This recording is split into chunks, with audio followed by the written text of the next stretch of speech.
धर्मगढ़ अदिनिया रथयात्रा बंद पर सांबादिक सम्मिलनी इस्कन पक्षर अदिनिया रथयात्रा आयोजन करा प्रसंग में श्री जगन्नाथ चेतना गवेषणा प्रतिष्ठान पुरी सभापति राधेश्याम पंडा नेतृत्व में धर्मगढ़ जगन्नाथ सेवा समिति कर्मकर्ता मानक रॉयल प्लेस ठारे एक सांबादिक सम्मिलनी अनुष्ठित होता। कार्यक्रम में आईनजीवी तुषार रंजन पाटचुसी धर्मगढ़ बार सभापति कृपा सिंधु पंडा प्रमुख योगदान करते। महाप्रभुंक रथयात्रा जो तिथि हुए से तिथि करने समस्तंकर धर्म हिंदू धर्म में विश्वास रखिथिबा और प्रभु श्री जगन्नाथ उपरे विश्वास रखिथिबा समस्ते किपरि एही नियम पालन करबा से नहीं आलोचना करथिले। इस्कन पक्षरु अदिनिया रथयात्रा करने को निष्पत्ति नैथिबा बेले एहाको सबुआडु विरोध करा जाउछि। सारा भारत वर्ष में गोटे दिन में रथयात्रा करबा पई मत रखिथिले। एहार अवलंबन करुवा संस्था विरोध में दृढ़ कार्यानुष्ठान नेबा पई सरकार को अवगत कराजिबो बोली अतिथिगण कहिथिले। Kalahandi Sudhir Gopal report AM media 24। मैं जगन्नाथ चेतना गवेषणा प्रतिष्ठान तरफ कलाहांडी जिला स्तरीय सांबादिक सम्मेलन ये रॉयल पैलेस धर्मगढ़ में आपण मान डाकिलु।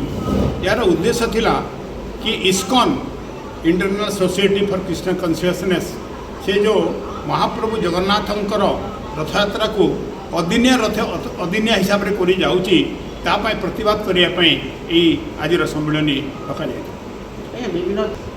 बहुत सुंदर कथा आप पचारे आम गत जनवरी शेष सप्ताह इस्कन जो चीफ अच्छा कलकत्ता अच्छा आम चिठी दे सारीचु एवं तार कॉपी आमर राष्ट्रपति प्रधानमंत्री एवं अन्यान्य मंत्री मानू राज्यपाल ओडिशा एवं मुख्यमंत्री ओडिशा एवं अन्यान्य मंत्री मानू तथा गजपति महाराज को एवं जगन्नाथ मंदिर जे अच्छा वर्तमान प्रशासक मुख्य प्रशासक ताकू दे सारीचु से आम चिठी रेस्पॉन्ड कर ऊपर स्तर को लिखिं यहाँ जनजागरण द्वारा ही संभव हो पारे आशा करा जाए।